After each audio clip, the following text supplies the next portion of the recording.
Okay, so welcome everyone to our third and final installment of our Strategic Performance Management webinar series. Thank you to our 600 odd registrants that are hailing from countries both internationally and regionally. I am Nichelle Grandison, the host of the annual Caribbean Strategy Summit and the Managing Director for Strategy Plus Consulting. So following today's webinar, we'll run through a little bit more on the summit because that's the impetus for all of this. And you'll find out how you can join us for that two-day event. Now, this particular webinar is very special as it gives you an overview of the two-day, the day two course, the KPI Essentials that's happening on the 23rd next week, Friday. So if you're still deciding whether to attend, this one's for you. Last year, our summit was surrounding more strategic planning, very heavily focused there. This year's summit is going to come down a tad bit, and it is focused on strategic performance management, of course. So we welcome persons from various functions, industries. So it's not just an HR thing, it's for all our strategists and strategic planners as well, all of our executives, managers. It can add value for all of these roles and for your organizations. So presenting today is Joe DiCarlo, Senior Vice President of the Balanced Scorecard Institute, and he'll be presenting today on the Balanced Scorecard Key Performance Indicator Essentials. Now, Joe is very experienced, over 40 plus years in strategic planning, in various industries and organizations internationally as well. Basically most of my life. So you're in good hands. So Joe, over to you. Thank you, Nichelle, and welcome everyone that's attending this overview of developing key performance indicators. A couple of housekeeping things. We want you to use the Q&A control at the bottom of your screen from Zoom, not the chat, the Q&A, because what we're going to do is we're going to hold the questions. You put your questions in that Q&A box, and we'll hold the time to review those after the material has been completed. And whatever questions we don't get time to handle online, we'll send you the reply to your question because you have Nichelle has your contact information via your registration. Also, there'll be a PDF copy of this webinar, so you'll be able to get that as well. And of course, if you have any other questions that come up even after the webinar, just shoot Nichelle an email and she'll forward it on to me and I'll be able to respond to you that way. So first, let's talk about the presentation topics. Now, this business about KPI development, I classify that after you get done creating your strategy, and you're going to see that one of the main steps of this building KPIs or key performance indicators or measures, whatever you want to call them, is highly dependent on step number 3, which is you have to articulate a strategic intent, and then you also have to create strategic objectives against that strategic intent. So they aren't something that can be done in a vacuum or early or ahead of time on a strategy. You have to get through the strategy build process. And in that case, it becomes a very, very methodical 12-step approach to getting your KPIs identified, getting them documented, getting them into a system, and then how to use them to report, share, and learn the results that's going on. So we're going to cover very briefly all of these 12 steps. And then, of course, the one-day class for the summit is going to go deeper into each of these going on as we can, with some exercises that the attendees will have to attend in breakout sessions and that type of thing for next week.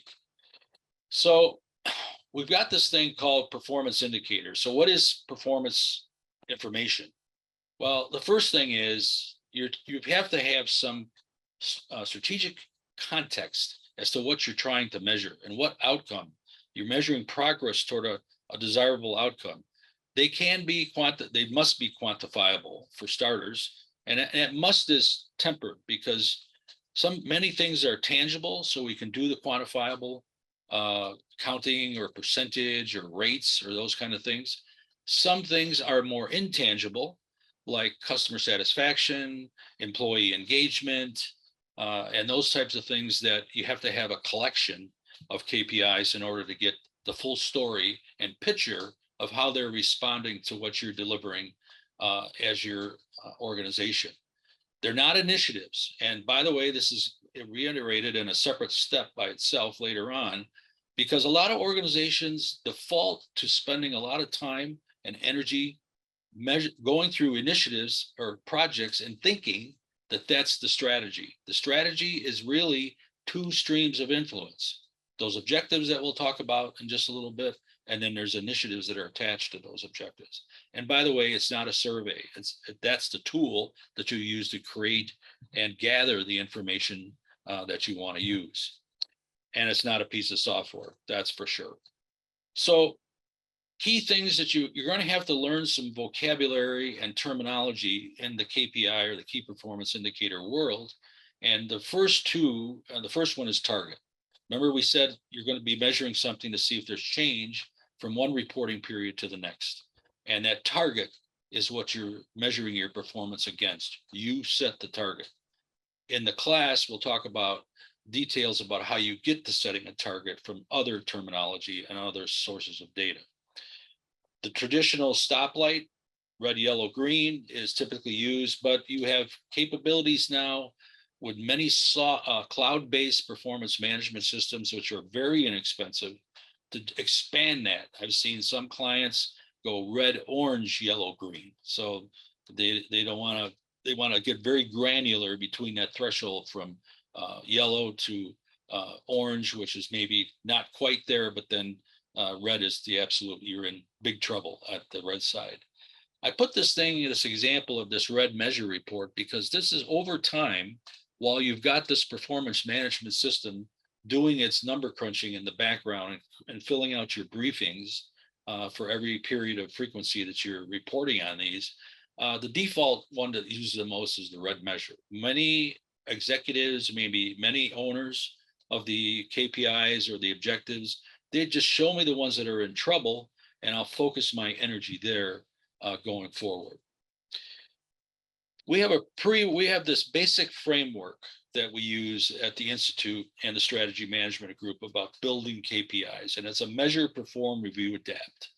And we're going to step through all of these today very quickly, but that first one up on top is the launch the program, which we'll get into here next. Leadership needs to be involved heavily. And by the way, this is a fully aligned strategy throughout the organization. It's leaders of all levels. So the corporate wide or the organization wide leaders have to be engaged and support change. And also when you align it or cascade it down to the departments, the department heads have to take care of that. And then eventually this cascaded down to the teams and individuals of those departments because they'll have their own set of KPIs that they have to use. The KPI process can be housed anywhere in the organization, but the senior leadership is accountable up chain for determining what location best serves the organization. Leadership commitment is critical. In fact, strategy, from my experience over, Michelle was being nice at 40 plus years, but it's now, this year I turned into 50 years because of the number of years I've been working. It's really look at Joe. strategy. It's got three fault lines. And because I live in San Jose, California, I get to use the word fault lines. And they are leadership commitment falters after you go through the big build and design and implementation. For whatever reason, leadership at all levels starts to back off from what they feel they need to do to beat the drum with talking about performance. The ones at the department heads are critical, and then even down into the lowest levels of the organization where there's foremans or there's team leaders or there's supervisors, they are leaders about this that need to understand how they need to beat the drum. The other two fault lines are your project management is just failed. You don't get projects out on time and on budget. And the third one is you fail to communicate on a regular basis about what the strategy is doing, including the key performance indicators going forward. These teams and roles, we have something called a readiness assessment that Michelle can give you to take a look at if you're thinking about doing a strategy or a key performance indicator strategy against some strategic context. And it's just a checklist, but it's good logical thoughts that we've assembled at the Institute over 30 plus years of being in existence with this framework for the strategy as well as for the KPIs. And again, cross-functional, many ranks throughout the organization, and you need to schedule and resource it and do some initial trainings. The trainings are, a lot of this material is done just in time. You do some lecture work, you get into some exercise mode and some work mode to do the KPI building going forward. So when we talk about the next level, which is down in, and again, in the launch the program side, it's communicate, we mentioned that, team roles, process and procedures. Consider automation. I'm a little bit more aggressive on this, recommending to clients and students, is because of the low cost of cloud-based solutions. It should be really, you should do automation because it's just an efficiency thing that gets you out of the Excel world, especially if you're going to be down in the alignment cascading down to the teams and individuals as well as the departments. You're going to need some type of automation to do that. And you're going to, through the communications and through the leadership, constantly beating the drum on this, you're going to foster the performance culture. So let's talk about this, articulate the strategic intent. What this looks like for key performance indicators can be represented by this pyramid example. When you build a strategy, and quite honestly, I don't care if it's what I call a narrative strategy, and I've seen my share of narrative strategies. Of course, we're the Balanced Scorecard Institute. We prefer to have strategies built under the Balanced Scorecard because that structure keeps you honest and within the rails of what you need to be done. But you go through all of these strategic elements like mission, vision, perspectives, how you look into your organization, goals or strategic themes or goals and results, the objectives. We're going to talk about those in a little bit. But now we're down into, you can see that the strategy execution world. Strategy was developed by looking at all your external market needs, SWOT, customer value proposition assessments, competitive assessments, et cetera. Those intelligence items drove the development of those strategic elements. And when you get down through the objectives and strategy maps, your strategy is now actually has been formulated that you can now use exhibits in a number of formats to push that out to the employees. Now at the KPI and initiative side of the world, that's the execution. And that's why I say this business in KPI performance and measures and targets development is a little bit of heavy lifting because you got to design them. And then you have to collect the data on a regular basis in order to get the intelligence to say, are we making our target? And that's basically what KPI development is all about. We get down to the next stage, which is going to be to identify those strategic objectives. Even if you bring a what I call a narrative strategy in, there still has to be, we have to do some development of objectives so we know what those KPIs are attached to for what objectives. And so consequently, they're action statements. They must be done over time. And they're simple statements of intent. The objective names are very short. I think the longest I've ever seen is about 4 words, and that's about it, because you want your viewers and your employee base to get it on the first read. They're easy to understand, and the verbs that we use are implies continuous improvement. So you see typical verb structure that by best practice of Balanced Scorecard, we like you to stay in these domains of these 7 verbs here. Where the confusion comes, and I've got clients that do this on a regular basis, they start introducing what we call weasel words into this process. Optimize, maximize. They start even using things like efficiency of this, that, you know, that's fine. We know you're going to measure it, but it doesn't imply continuous improvement. And so what you wind up seeing is some good examples like these, and then some bad examples like train all employees. Well, that's a project. You're going to start doing the training, you're going to end the training. It's really about knowledge and skills and abilities. And write a strategic plan. Once again, an initiative, but it's probably better understanding our strategic growth or something like that direction. We're going to move into now we're going to identify the intended results. Excuse me. We got the objectives identified, but we have to talk about what is it that objective is going to result in. So when we say improve customer satisfaction, the intended result of that KPI is customer satisfaction has improved. The next question is, how are you going to measure it? And so those intended results are the genesis base for KPIs. So there's some really specific technique to identifying those intended results. You don't want any of those weasel words. You don't want to write it in the frame of you will do this, you have done this, because it's future tense. It's future tense. And also, you may have to make sure that those language in those intended results are quantifiable. Now, in the case of customer satisfaction has increased. How are you going to do that? You're probably going to run a survey. And one of the first initiatives is you're going to design the survey instrument. So these intended results are very critical going forward. So you get something like this. If you're online and you say you want a fleet of quiet, blue, 4-door, fuel-efficient cars, that's what you're going to get back from your search argument. But if it's abstract, world-class, high quality, great value, high performance, you're going to get a whole series of things that may not be applicable to your intended result. So you can only measure what you can observe and detect. We like to say when you write intended results, you have to think about the sensory capabilities. You need to be able to see it, hear it, smell it, taste it, touch it. I mean, so those are the sensory things that you need to be able to do to measure something going forward. The next thing we have to talk about is you're going to create a whole bunch of KPIs.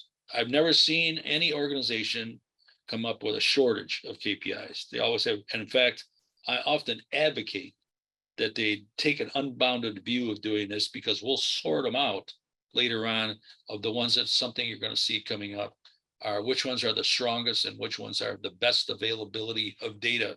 At the end of this whole process, remember, you need to collect data in order to put it through the system to say, are we making progress toward our target?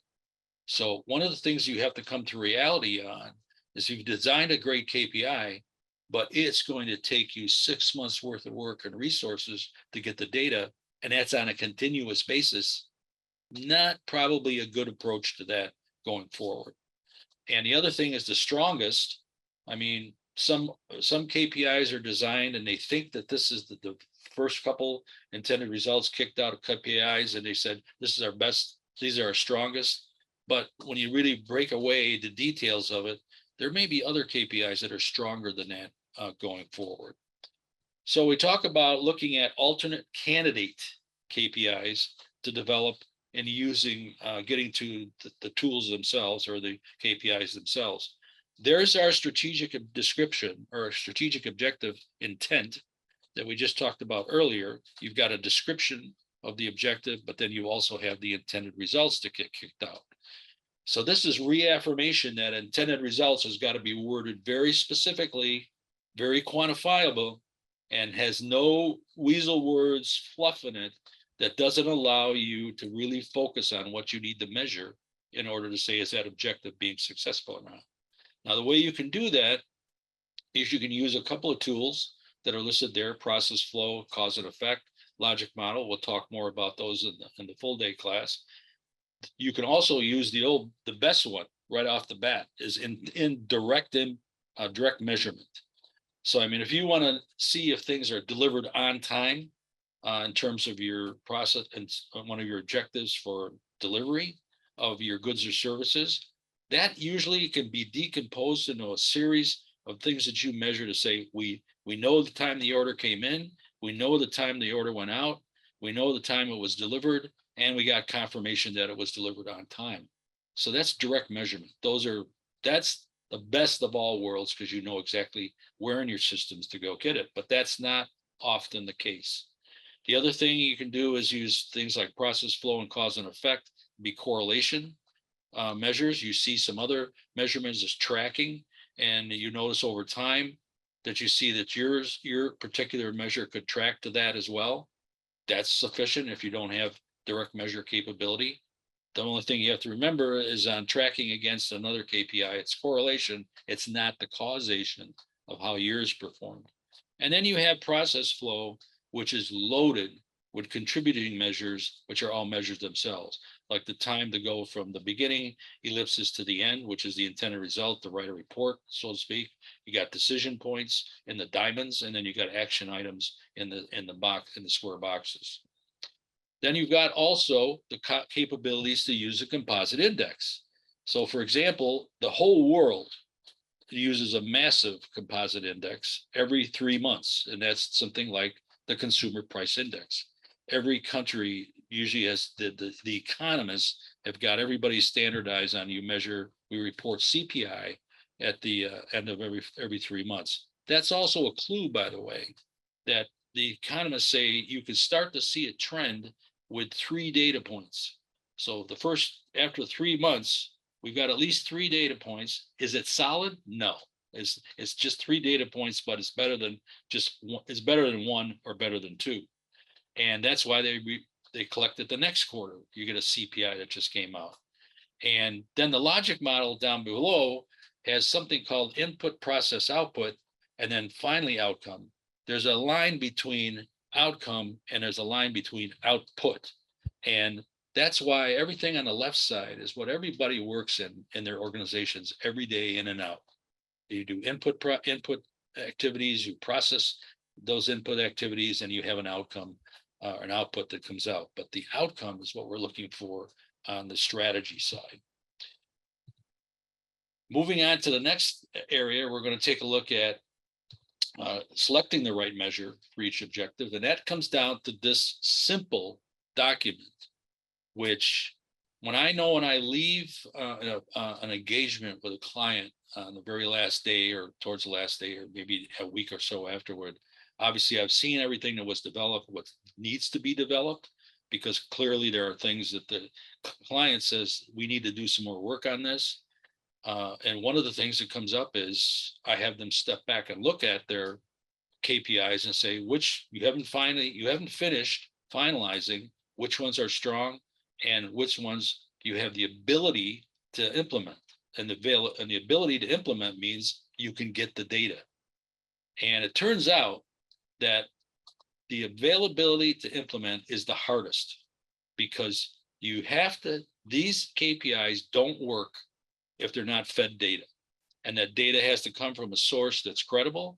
It has to be data that doesn't exactly be used with the KPI as it was designed, and it needs to be done on a regular basis. So if you can rank some of your KPIs or balances or measures that the data is easily to convert and get it into is accessible, you can collect it easily and it's easy to convert. Now, in this day and age, you're always on the hunt for a database that's in some system that has the data you want. So easily means the first year, so to speak, you're going to maybe do that data collection manually or get it in a spreadsheet and fill it into your performance management system. But eventually you want to get that automated call being done on the date and time that you want the data to be refreshed in the performance management system. Now, number 3 says, I don't currently collect this, but it's cost effective to collect. You're on a very, very dividing line there that's very critical. You stand in front of the mirror and say, do I believe that? Because if you don't, you're going to tumble into the 2 and 1, which says tremendous cost and burden in order to get it. And you need something that's feeding the system on a KPI on a regular basis. The strength is the measure has clear proof. In other words, you've been collecting it already. By the way, that collection is the formulation of your baseline, which is to help you going to set your target going later. So if you go down to number 3, we have some evidence, although additional information is needed to tell the complete picture of performance or the story of performance. That's another teetering line across this process, because down in 2 and 1, the measure is not going to provide enough information, or could even increase or decline regardless of the intended results. And then you're starting to see unintended consequences and those kind of things that come out. So this is what really the design of good KPIs comes down to, is strength and availability to get the data. And it's, for my book, availability of data should be at the top of this list and an evidence of strength. But I'll leave it to other experts in the world to say that's more important. Next thing we're going to get into is define and document. Now that you've got through the design, now that you've gone through all of the speed bumps of, availability and strength, and you've got a good set. And by the way, best practices on most objectives are 1, maybe 2 at the most, key performance indicators for an organization-wide strategy. Same thing for a department strategy objective. I mean, 1 or 2 KPIs on that. And because you're going to have a whole series of objectives that are going to have these KPIs attached to. So if you've got 10 objectives and you got 2 KPIs attached to every one of those objectives, you're now managing 20 KPIs. So that's the amount of data collection and management that you have to do. But that doesn't go anywhere until you start designing it to answer some questions. And I'm only going to focus on a couple here. First of all, the frequency. What frequency do you need to collect the data so you can really begin to see what the story is on performance that you're looking for? And then what is the reporting frequency? Now, reporting in the old days, when you were doing it only in Excel, that was a real thing you had to take into account, because you can collect the data and then you got to start reporting it. And that meant making sure the data is verified and validated before you print a whole bunch of papers, books and reports and that kind of business. Now with online performance management system, it's still important, but it's now done electronically, so you can get out of the paper world going forward. The other thing you need to get familiar and comfortable with is, of course, you have to define the formula, because you're just going to collect raw data and you're going to put that in the formula of the KPI, and you have to make sure your calculation's right. So you got to beta test some of the things you're doing before you turn it live on stream. The other thing that I'll say here is that also you'll notice Steve is the objective or the collaborative owner of the objective, but you don't see Steve's name over here on verified and validated. That is very specifically done for a reason, and that is making sure that you're warding off taking any gaming of the system that goes on reporting, such that Steve could go in and change the target down in the bottom to make everything green. And that's a reality that we see every once in a while show up, that enterprising individuals like to see green, but not red and yellow. Now, the targets and thresholds have to be set. So the baseline data helps you set those, because you've got historical. In this case, we're saying that when the report comes out and says it's 95% or greater, it's going to show green. When it's 94.99 down to 90, it's going to report yellow. And when it's 89.99 and less, it's going to report red. Very simple, but it's driven, those settings are driven by looking at past data on your baseline data and setting the target as well. Now we got 3 things that need to be done, and we just talked about that. The targets threshold is you got to perform the process, and you got to look at it, implement, empower improvement initiatives on your KPI. Now we're into this big activity wheel here, which is the perform, review, and adapt going forward. So the first thing is you're going to find out from us, the Institute or the Strategy Management Group, that you're going to have to develop what we call this execution cadence schedule that looks at these things on a regular basis. So for instance, one of the things I leave clients is a schedule on their projects and programs, because that's a fault line and it's an aggressive strategy, monthly review of all the initiatives and projects. Then on the KPIs, you have to think about what does the data change and what frequency. So Financial data by norms from the economists, typically they're quarterly. You meet for 3 quarters as the team that helped develop the strategy and the KPIs. And then the fourth quarter is a deep dive looking at that around budget time, well, in the right time for budget, because if you're going to have to change initiatives and that type of thing, you got to have funding for some of those projects going forward. But then you collect the data, you analyze it, you report it, and you have the meeting reviews that I was just talking about. The other thing is, you can more granular on this about the quarterly. Now, that often raises this question about, well, Joe, we have a lot of measures that we measure annually. And my response to that is good luck getting any good, frequent, ripe business intelligence out of that, because you've just been sitting around waiting 12 months to get something back from the system. There's a lot of movement now to pulsing data on traditional things like customer satisfaction and employee satisfaction or engagement. You pulse that against the size of the population base, and you set up a statistically significant sample size, and you pulse in small chunks throughout the year, because now you're getting some feedback and early warning that something's not working in those, especially in those 2 targets that I just talked about. You set the targets and thresholds, and it's all about that red, yellow, green, or whatever you've got. And also, again, as a reminder, the baseline data helps you set this based on, because you use the baseline data to get your target set. And you create improvement initiatives against the KPIs. So if you had something like livability satisfaction, now the minute you start seeing satisfaction, you're almost by default and implicitly saying that this is going to be some kind of a data collection through focus groups or survey or phone interviews, however you want to do it. And you can see the baseline there is 70. You want to raise it to 80 in the Q3 2022. And then you had per capita income, the baseline was 47K. So for you're setting a target of 2022 Q4 to be 48K. So what initiatives have to be done?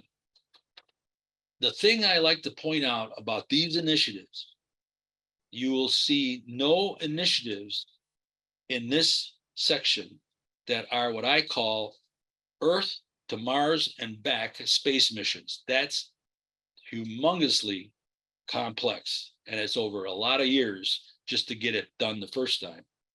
These initiatives are very, very, in my book, so as an explanation, they are operational type initiatives, but they're attached to a strategic objective, because you're using this to get those KPIs up to speed to report. So, when you do things like program marketing, you don't have to wait, you don't have to spend a year to get that in place. You can get a team together and get that probably hammered out in a month, maybe 2. Something like individual development plans. I've had clients, when they've first embraced IDPs, they've got their employees on it in 6 months. So this is not very long-term types of things, but they're strategic because they're tied to a key performance indicator, which is a strategic objective going forward. You have to collect and visualize here. And so that means you got to get into something like this. And you always, this, by the way, the fundamental question here is we had the data showed 1,368 ad clicks last month. Okay, great. We have no context to know if that's good or bad. The information, we had 1,368 last month relative to our target of 1,500 and a red flag threshold of 14. So clearly the system's telling you, based on how you designed targets and thresholds, you're in the red. That is sending you a major signal. So what's the intelligence that came out of that? Well, your growth strategy depends on web ads generating clicks, which drives sales or revenue. So a driving objective in our strategy is to increase marketing impact. When ad click shows a red threshold, we implemented an increase ad clicks initiatives and performance short-term, probably target setting for something like a SMART goal attached to a team of people in a department, or the latest fad is OKRs, which are designed to handle short-term attainment like these things are here in this example. But this is the classic thought process that goes through when you look at the information, because you need that information to kick off some action if it's not performing the way you thought it was in the design. And then eventually you have to analyze and draw conclusions. And I go back to this because you're going to repeat this in these meetings that you're going to go through, and you're going to have to step up and say, okay, these objectives I'm watching, these KPIs I'm watching as the objective owner or collaborator. And I'm just now reporting that this, we got to make a different look at this during that execution cadence that we were talking about. This is fundamental to collection of data and information. It does no good for the results to be kept behind closed doors or in the binder of some executive somewhere that gets really heated about showing a lot of yellow and red, because this is a team effort for the organization going forward. So consequently, you have to share the information. Then you have to get into the right visuals to do that. You know, a line graph is a simple targets and control limits. You avoid 3D. We're not creating drawings here. We're not creating artwork masterpieces here. You want to be able to people to see the visual and hopefully not do any mental math to come up with what you're trying to show. And you answer 3 questions very similarly, very basically. What's the current level? Why are we getting that result? And what actions do we have to take next?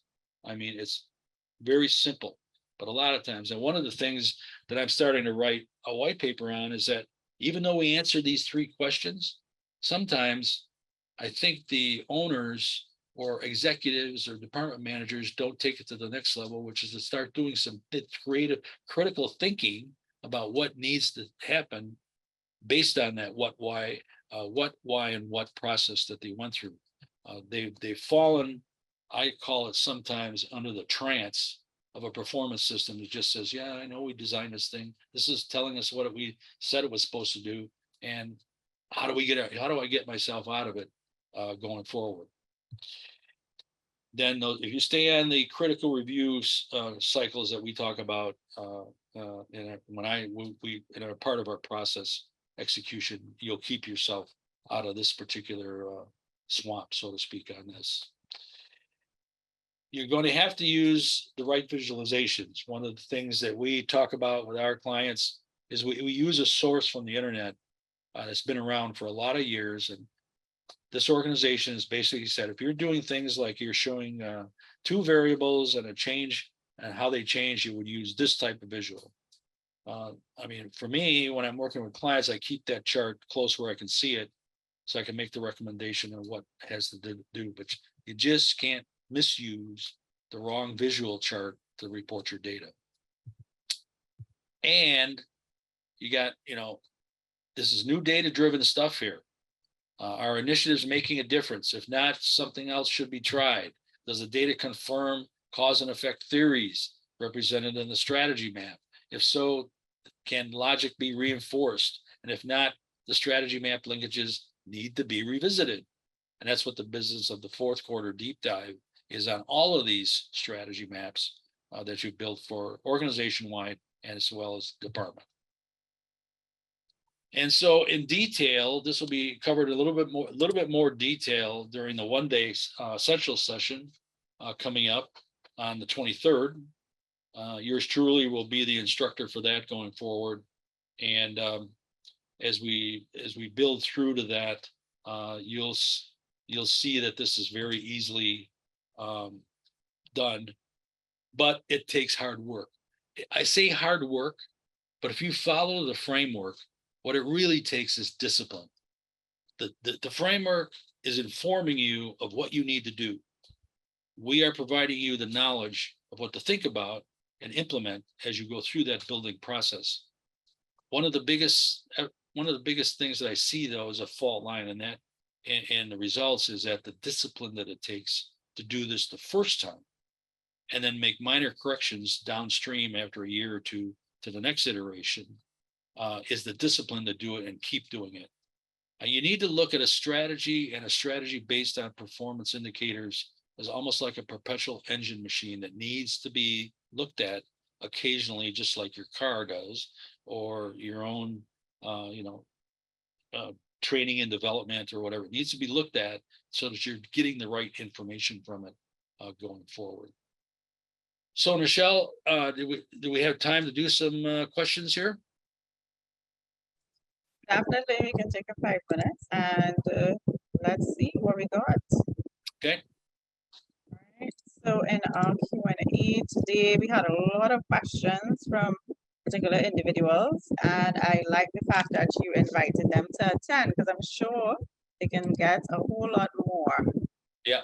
So the first one is from Aisha. It says,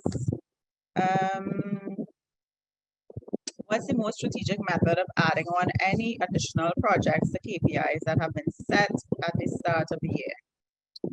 All right. So first order of business on adding projects to KPIs, and I'm going to also expand that to be any projects that need to be put in place for the strategic objective as well.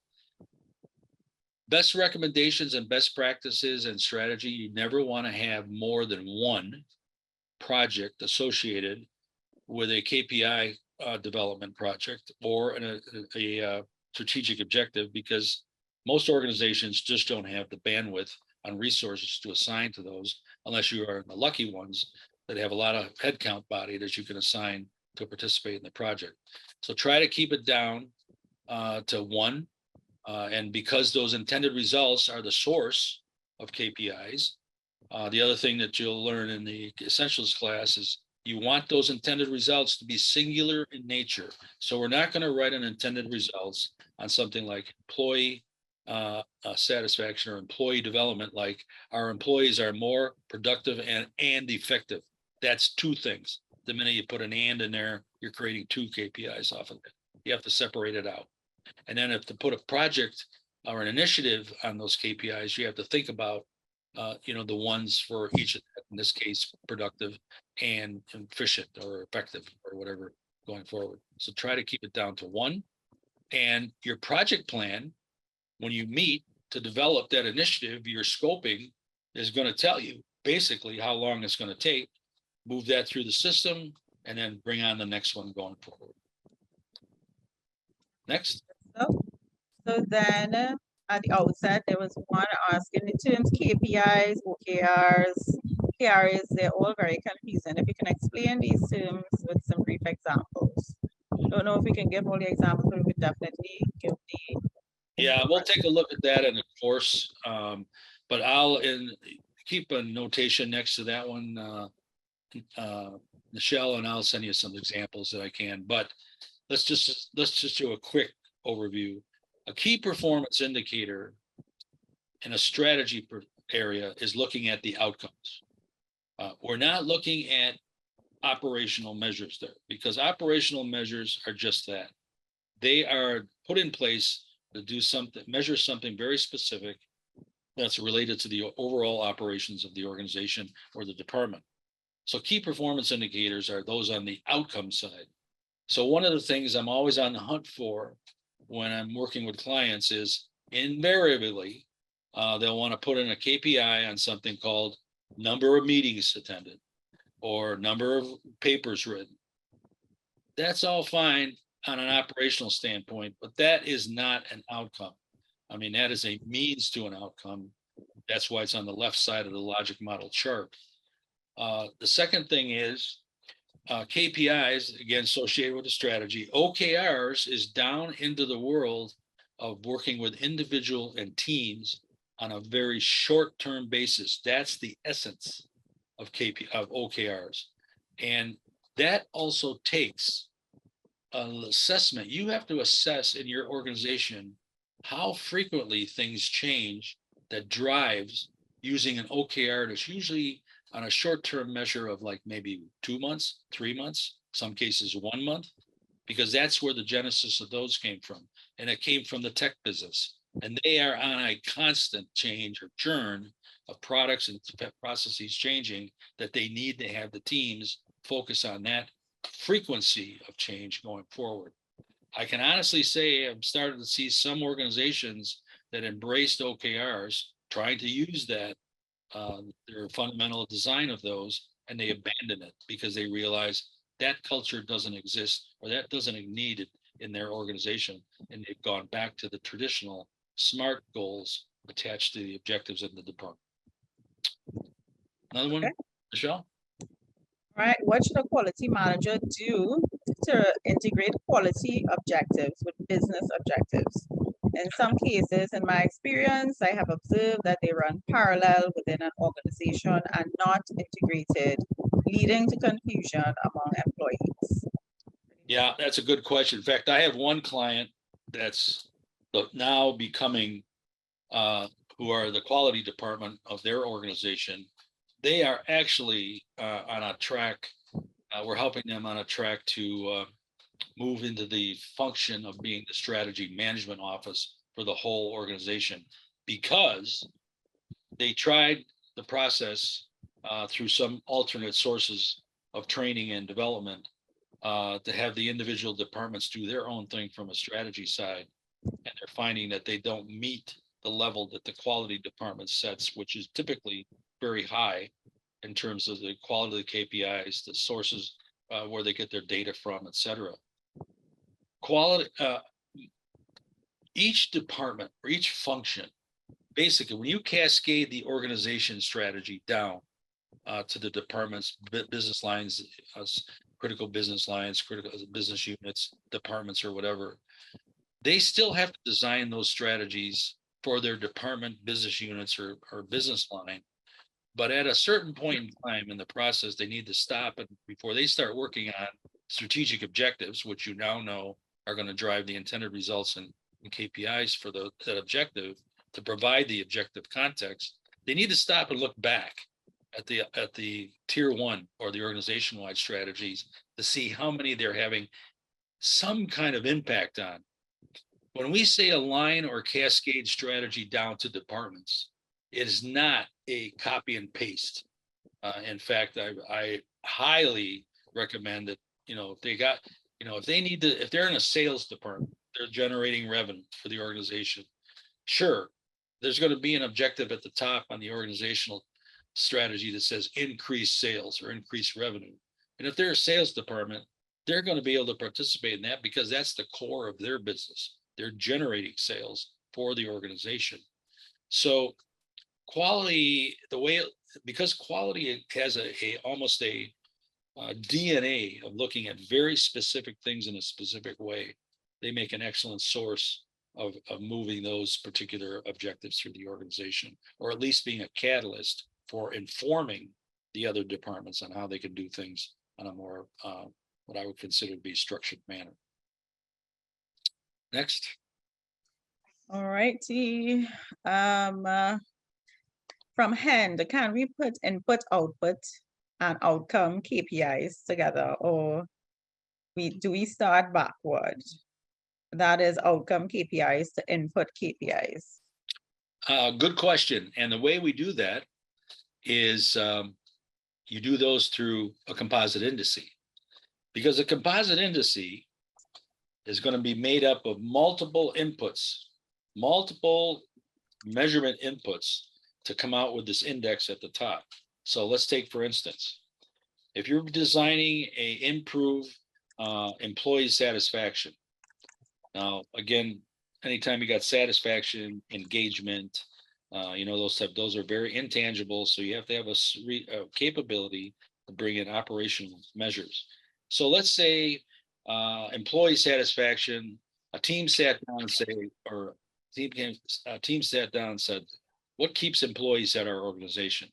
What are the things we can look at? Well, HR has already got a boatload of measures which are operational, like turnover or attrition, number of grievances filed if they have to be a union shop, number of transfer requests that were issued through HR. And then you got the other things like basic satisfaction elements that you could gather through a focus group on particular topics and bring that in. And by the way, that's the link to using qualitative data. You can do a focus group, get textual responses, and then do some qualitative coding of those responses to get to a number. So there's a link to do that. There's tools to help you do that. And then you can put all of those together, which are in many cases technically operational, and now they become a strategic measurement because they're attached to a strategic objective, which in this case is employee satisfaction. It happens the same way with if you want to design, if you are a government agency or a nonprofit, where one of your top outcomes was an improved quality of life, you can list all the way down in a structure what are the things that attribute to quality of life. And sometimes you run into other surveys, databases, like say, for instance, on customer loyalty, one of the things you'll measure is number of complaints. Well, that's just a flat out raw data.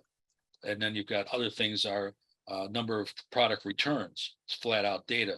But then inside of that loyalty are things like, oh, we run a transaction survey data collection from our customers, which are very transactional. It's at the point of the sale.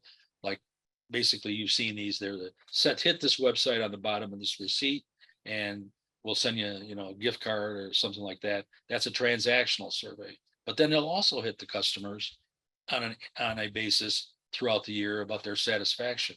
So now you've got a survey and two raw datas picking up in the customer loyalty, which have to be data normalized in order to be used in a composite indice. But that is the work of the composite indice approach, using operational with other things like other surveys going forward. Very powerful. Mhm. Next. Alrighty, I guess we can take one more. That's from Fernanda. And she asks, how can we establish a target for something that will be evaluated for the first time? That is the age-old approach. That's a good question, by the way. You got some choices you can make about setting a baseline to get your target. First of all, if you're collecting some data that in some way, shape, or form relates maybe a little bit to what you're trying to measure, I would not discard that, and I would not negate it. I would take it and look at it, but you need to have some subject matter experts on a team that is going to be pulled together to help set a target and baseline and then to the target for something that's brand new. So next thing is you can obviously do some benchmarking. Now, there's a couple of ways to do benchmarking. You may have some disjointed data throughout the organization that could be pulled in that your team thinks relates to this target, or you could go out into the open market, as I call it, on the internet and say, I'm looking for benchmark data on this. And you've done your research, on the internet, and there are hundreds, thousands, if not firms that specialize in collecting data, and they'll sell you the results of their, and they'll sell you a bookmark or a benchmark that you're looking for. That's an easy get, by the way, that goes with also, by the way, if it's not a government, typically or government organization, those research firms will be happy to charge you $5,000 to get the bookmarks. So you have to, or the benchmarks. So you have to first think about what you're getting and get in full detail about what you're getting. But the problem with the research and getting benchmarks is the one thing you don't really know, unless you really trust the statements of the supplier, is what were the processes behind that benchmark to get those data. So their processes might differ totally from what yours are. So you're not likely to get the same results. So benchmarking is the next step. The third step is collecting your subject matter experts together that have some knowledge of what you're trying to create a KPI for, and without any other outside influences from any source, you let them design what they think is the right thing going forward. That constitutes two things that takes time and effort to do, to prove out that that target was really what is needed. First of all, you need to implement it as it was designed with the KPI and the target, and you have to watch it on a frequent basis to see if you're getting that target based on what you set the thresholds for. The other thing is, because it's a long-term process, you need to make sure that this team stays together long enough to see if it needs refixing or retooling later on. And by any other means of designing that third step, what you're doing is you're taking an educated guess because you've got subject matter experts that you don't have data in. So look for something close, maybe some processes or something that design what you're looking for, but you got to get subject matter experts involved. There's no question about it. And that's why, one of those KPIs may not be one of the stronger ones, but over time it could be because it does measure what you need. All right. All right. So I think that's the amount of time. I think we're out of time in terms of questions. So thank you so much for that, Joe. Sure. We definitely saw the experience. There was even a comment in the chat about it saying, yeah, that's definitely 50 years experience. And see you at the summit next week. Yeah. Joe will win the keynote address this time. Last year, it was Howard Rum, the founder of the Balanced Scorecard Institute and the Strategy Management Group. This time, we have the privilege of hearing from Joe. So on to Joe, if you can stop share, I'll share the summit presentation quickly. And for those who are interested, especially those with so many different questions, there were even some international persons who asked about signing up and actually attending the summit. And of course, all international persons are welcome because it's a hybrid event, and therefore you'd have the opportunity to remote in. So let me just maximize and go up if I could. All right, can you see my screen there, Joe? Yep. All right, good stuff. So I'll run through this briefly. This is our theme, of course, if you don't know already. We've been all over social media, Instagram, LinkedIn, and we want to create an agile Caribbean through strategic performance management architecture. And yes, it is possible. For us here in these neck of the woods, hybrid and remote is something new to us, even though there are organizations that have been using it for quite some time. The thing is, it's not the popular direction. So generally, this is the overview of Strategy Plus and its associations. This is our vision, mission, and key goals. Not going to go through all of them, but ultimately we want to increase the competence in strategic planning, execution, and performance management for our Caribbean leaders. Tagline: the future of strategy is Caribbean, in the Caribbean and beyond. And it chats a little bit on the slide about the symposium, which is the one-day strategic performance management course. They both hybrid, and the goal of the CSS symposium and the Balanced Scorecard key performance indicators course is to, of course, inspire you leaders in the room and other senior managers and professionals to move from the reactive survival mode. And we're going to give you the strategic insights and tools to create that revolutionary, transformative PMS that you're looking for to assist in the transformation of your respective organizations. So you will be leaving with practical techniques and tools that you can use in this fiscal year and the next, or any of your other planning cycles, as well as performance review periods. Good. Joe touched on this Emperor framework, which is, as you can see, very disciplined, very practical. It's a tested approach for developing and implementing your strategic, game-changing, and we hope sustainable KPI system for 2023 and beyond. Of course, our speakers and panelists are wide and varying. They're consultants, authors, trainers. We have some functional executives, regional practitioners, some strategists, and those who lead talent management as well in their respective organizations. They will all be joining us on our panel. So some of our major partners and collaborators, regional, of course, we have the Caribbean Strategy Association as well. If you did not know it existed, it's here. You can, liaise with us to join, of course. We have the Strategy Management Group and BSI and some associations here in Trinidad locally. The two events in terms of breakdown, again, I'm not going to stop here. Main takeaway, it's next week, Thursday and Friday already. Yes, it is here. And this is why this is our last webinar. So anything else you need to take away, you'll definitely have to attend. Please feel free to visit our website for more granular details. That's www.strategyplusconsulting.org. So I introduced myself at the outset. I'm Michelle. Right? And my vision was stated in the earlier slide deck. So this is our BSI international team that will be speaking at our day 1, which is the symposium. We have Howard, David, Joe, and we'll have Terry probably join us on day 2. As for our regional speakers, they hail from varying parts of the region. We want to hear what's happening in the Caribbean.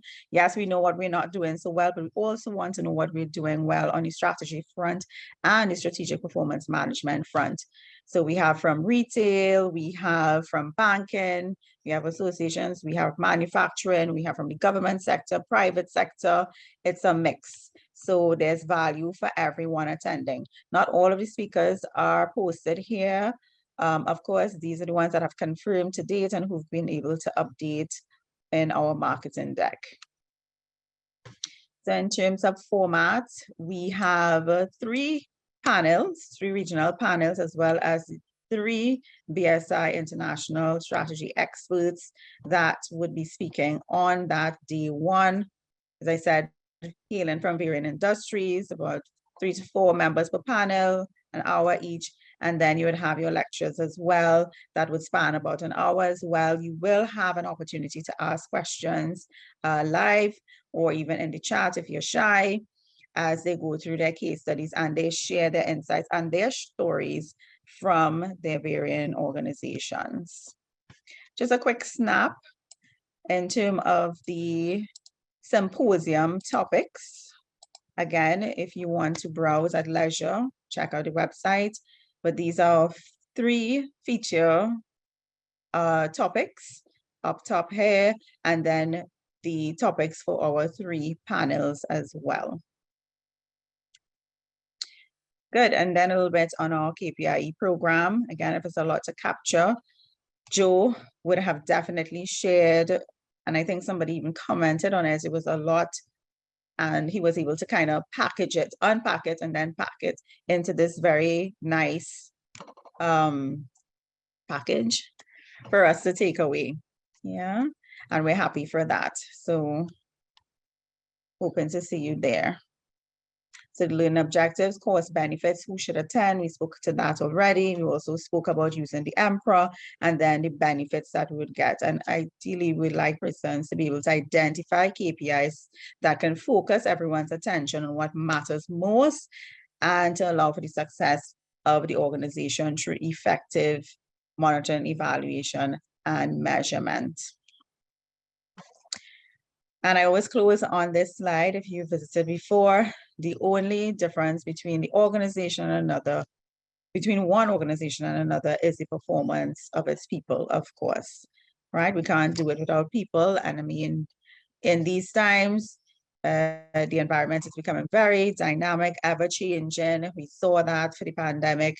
Coming out of it, we have the discussion, the ongoing discussion of remote work and a hybrid type of culture. How do you manage it? And all of those different questions. We had some of those questions as well in the chat, and we will be unboxing and chatting about all of those things and more.